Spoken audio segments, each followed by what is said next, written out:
Halo, Assalamualaikum warahmatullahi wabarakatuh. Nah, kemarin kita sudah belajar tentang metode deduksi dan aturan bukti bersyarat, gitu ya. Kemarin saya sudah sharing kenapa sih harus menggunakan aturan bukti bersyarat, yaitu saat kita tidak bisa melakukan pembuktian langsung, maka kita membutuhkan metode yang lain, yaitu aturan bukti bersyarat.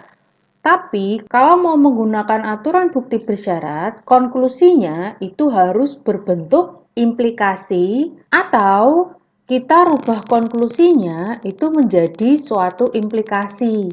Tapi tidak semua konklusi itu bisa dibentuk ke implikasi. Nah, lalu gimana caranya? Tidak bisa pakai bukti langsung, tidak bisa menggunakan ABB karena konklusinya bukan suatu implikasi dan tidak bisa dirubah menjadi suatu implikasi, maka kita bisa gunakan bukti tak langsung atau reductio ad absurdum. Seperti apa prosedurnya?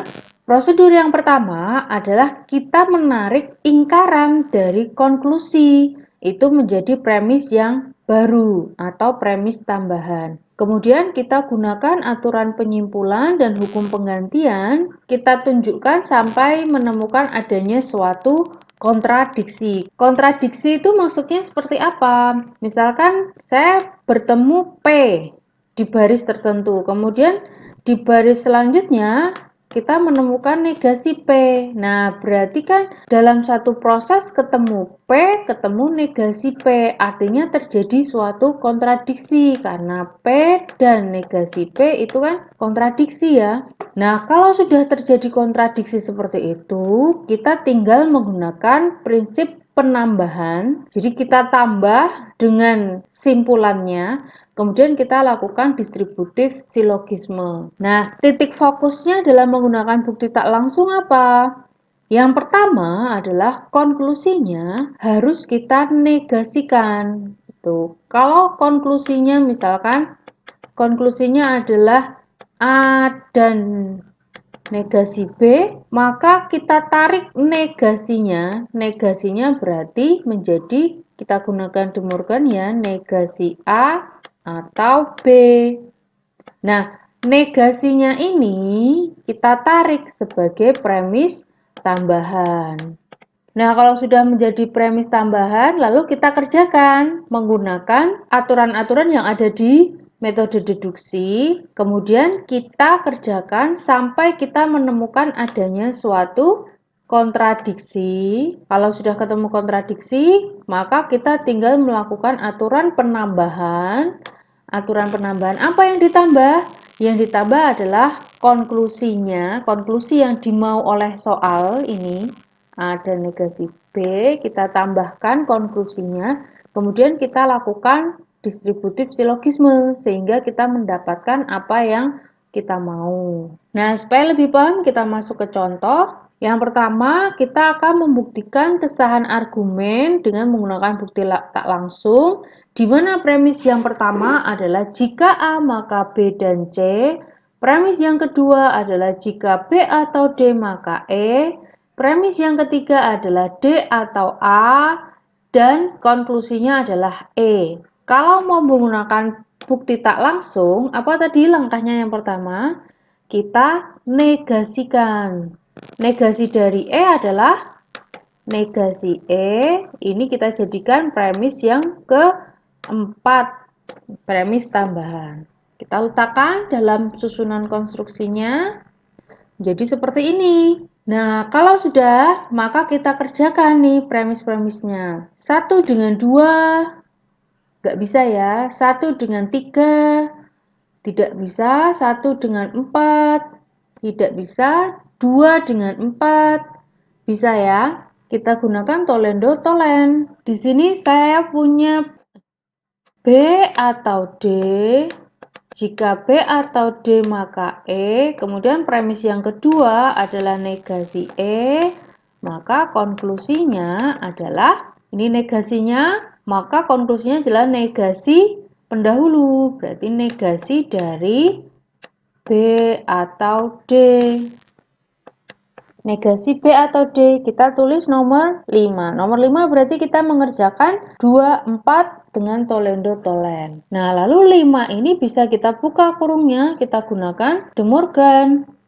Kita punya negasi B dan negasi D. Nah, nomor 6 itu ada dua pernyataan penghubungnya dan, maka kita bisa melakukan penyederhanaan. Kita bisa lakukan penyederhanaan, kita bisa ambil negasi B, kita bisa ambil negasi D.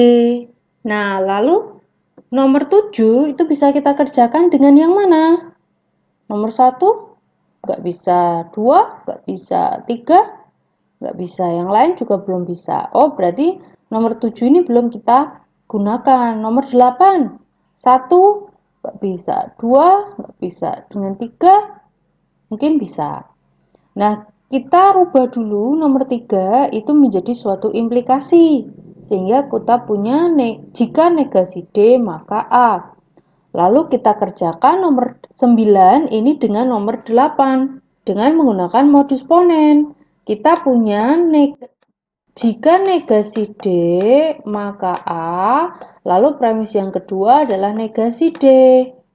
Maka konklusinya adalah ini sama dengan pendahulu, maka konklusinya adalah pengikut. Maka kita punya A. Jadi nomor 10 itu mengerjakan 98 modus ponen. Nah, kalian bisa juga tanpa melakukan implikasi. Kita kerjakan D atau A dengan negasi D, itu kita bisa gunakan apa? Kita bisa gunakan destruktif silogisme. Kalau ada D atau A, kemudian premis yang kedua adalah negasi salah satu pernyataan, yaitu negasinya D kan ini, berarti konklusinya adalah pernyataan yang lain, yaitu A.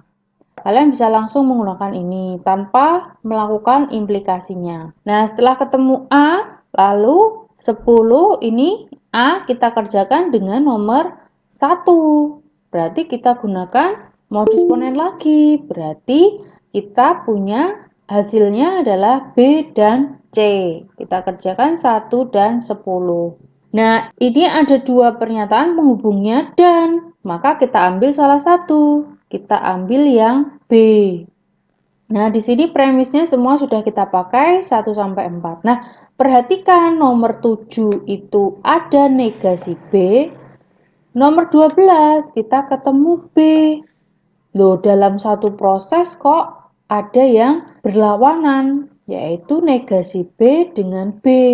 Ini kan berarti terjadi suatu kontradiksi kan? Nah, berarti kita konjungsikan, itu 7, 12 konjungsi. Nah, ini itu adalah kontradiksi. Sudah terjadi kontradiksi. Artinya kontradiksi itu berarti pemisalan awal kita itu salah. Pemisalan awal kita itu apa? Negasi E kan? Padahal konklusinya yang sebenarnya adalah E. Tapi lalu kita negasikan. Saat kita negasikan ternyata malah terjadi kontradiksi. Artinya berarti pemisalan kita ini tadi salah. Kalau salah berarti yang benar apa? Yang benar adalah E.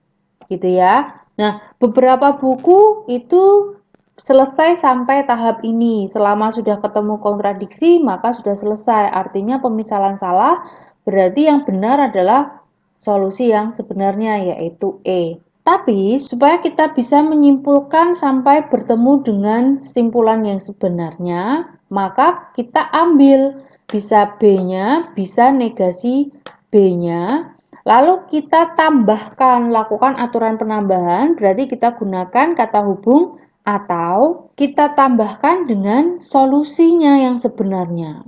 Kita tambahkan dengan E. Berarti misal kita lakukan penambahan dari nomor 12. B-nya kita tambah dengan E.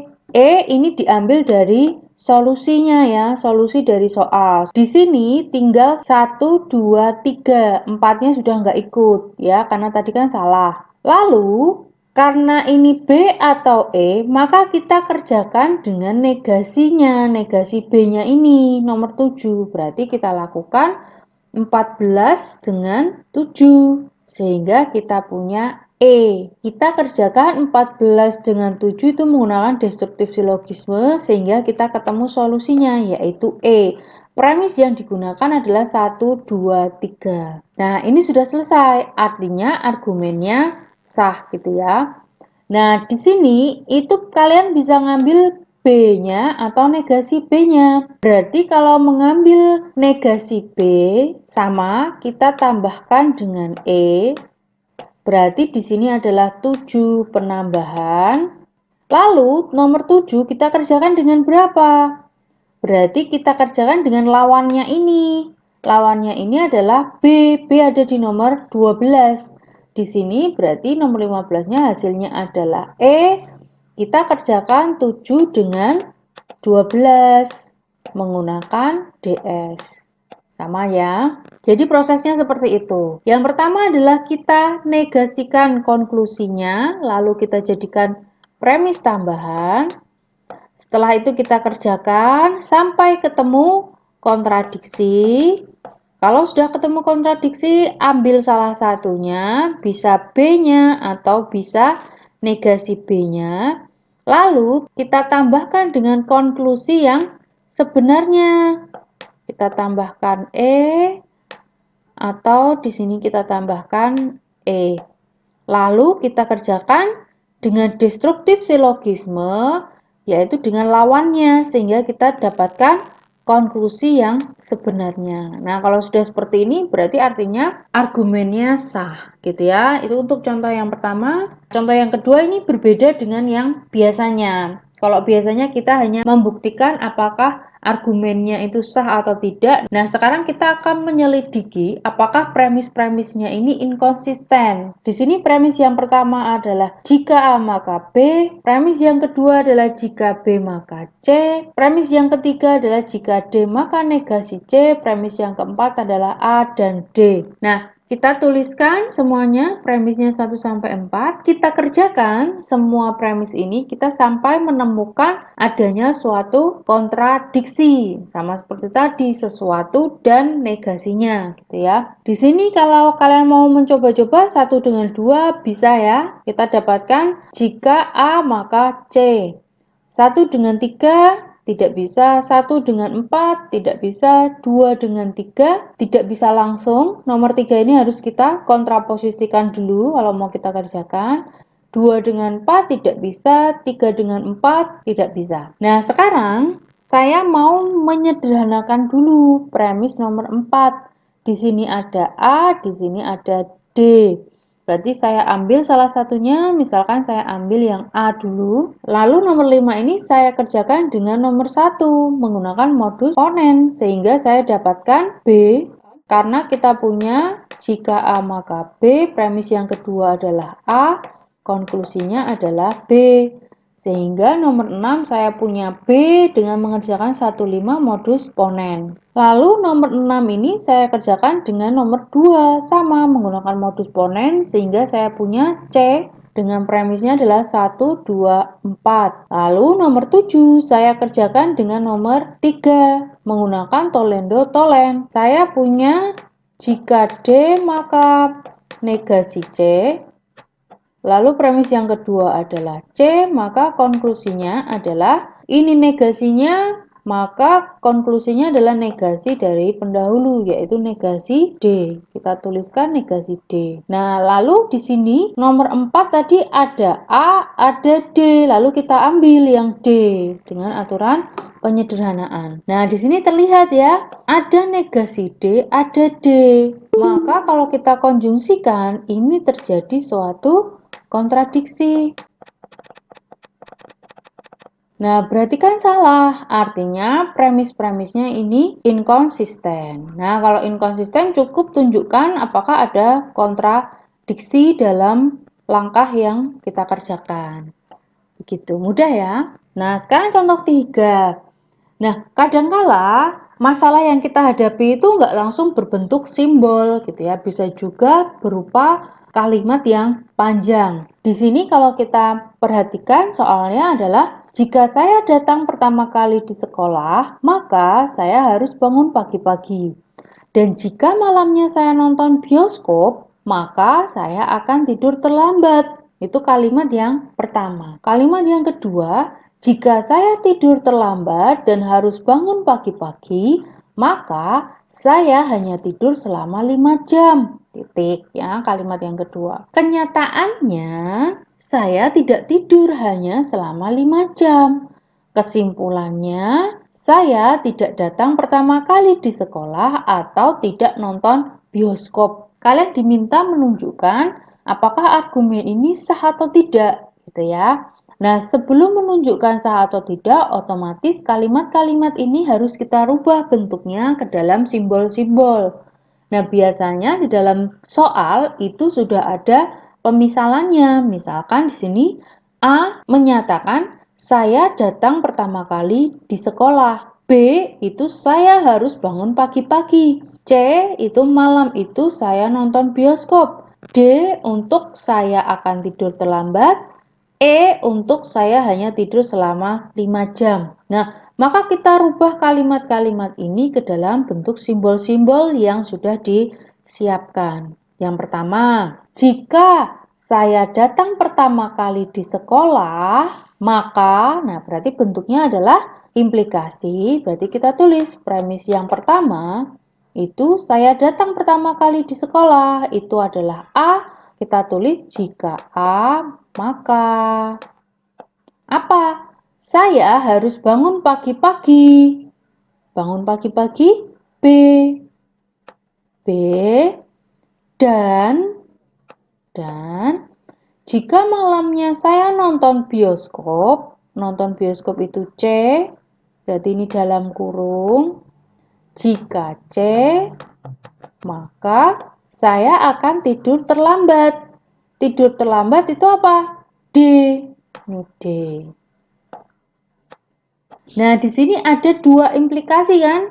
Ada dua implikasi kalimatnya kalau kita pecah itu adalah jika saya datang pertama kali di sekolah, maka saya harus bangun pagi-pagi. Yang pertama, yang kedua, jika malamnya saya nonton bioskop, maka saya akan tidur terlambat. Nah, berarti ini kita kurung. Ada dua kalimat, penghubungnya adalah dan. Itu untuk kalimat utuh yang pertama, premis yang pertama. Sekarang premis yang kedua. Jika saya tidur terlambat itu apa? D. Dan harus bangun pagi-pagi itu B, berarti dan B. Maka saya hanya tidur selama 5 jam. Tidur 5 jam itu E. Ini suatu implikasi. Berarti ini kita kurung, lalu kita implikasikan dengan E.